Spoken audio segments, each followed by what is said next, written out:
Public comment. Yes, Joe, I see you. Joe Kinsler.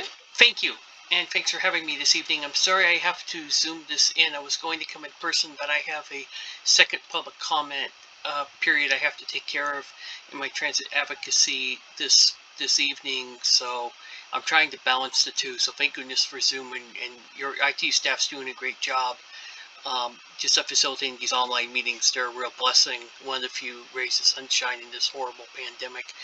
I am speaking today asking that everyone get vaccinated, please. I just listened to the county commissioner's briefing today.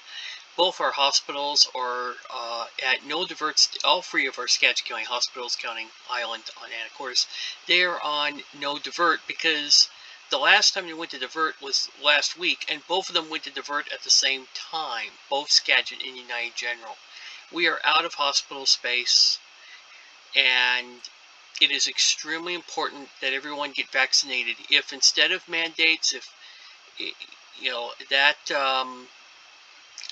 I understand if some are upset and concerned. Frankly, I see a civil liberties issue in some of that, but I think everyone has a right not to catch this virus. I think one of the things that should be looked at as far as mandates is restaurants should be able to say, if you're not vaccinated, you can't come in, take your mask off, and dine. I think that's perfectly reasonable.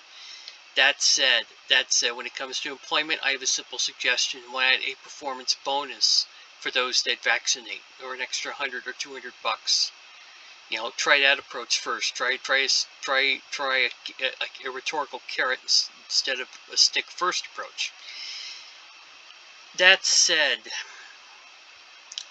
a couple of thoughts, and hopefully I'll have time for both of them.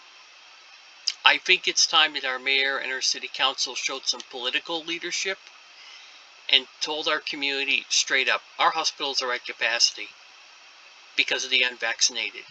I am begging my senior parents every single day, please do not do anything strenuous, please do not get on ladders, please do not do, I worry about what's going to happen if and likely when we go into crisis standards of care, how that's going to be allocated. Already in other places, cancer patients are being kicked out of the hospitals. My mother had breast cancer not once, but twice.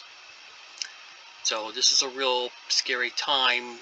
And when we see council members, and I don't want to make this personal, when we see council members go down to rallies and we see signs in the paper calling it a myth, well, then that is the equivalent of, quite frankly, calling the local Navy base and telling them to fly a beautiful white SAR helicopter with the American flag over my house to get my attention and do something.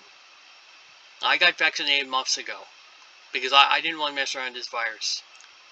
And I am asking the political leadership of this community to please level with this community how bad it's getting in the hospitals, to level with this community that there's nothing more scarier than scared people. But so what we need to do is we need to just say, if you're vaccinated, thank you. If you're not vaccinated, here's where to get your vaccines. Let's keep everybody out of the hospitals so instead of Governor Inslee in dad mode, whamming his finger down with more of these mandates and more of this stuff, let's find a positive alternative for this community where people get vaccinated and we keep the community events. We can gather this winter and travel safely and not have to worry about this virus and come together and heal. The only way we're going to do that is through vaccination, and that's not Joe, the transit geek, saying it. It's the doctors and the public health heroes who are saying it, and those are the people that really should be, listened to right now. Okay, Joe, do you want to wrap it up real quick, like? Yeah, sure. One last thing. I knew Councilmember Cresty from high school. Really nice person. Really good human being. I really didn't appreciate the comment about the rearview mirror I heard, and I really, I think it's a sad realization that Councilmember Cresty is finding what I found years ago, that we have a Scandal Valley Herald that likes to over-dramatize things. I wish her all the best, and just really hope that one more time I am asking this community, these leaders, please tell everyone to get vaccinated and where the vaccines are to save our hospitals, save our Skagit, save our small businesses. Thank you for your time. Thank you, Joe. Okay. Anyone else? Looking on Zoom, I don't see anyone else. Anybody in the audience? Okay, it is 6:31 and I am going to close public comment and we will move on to new business.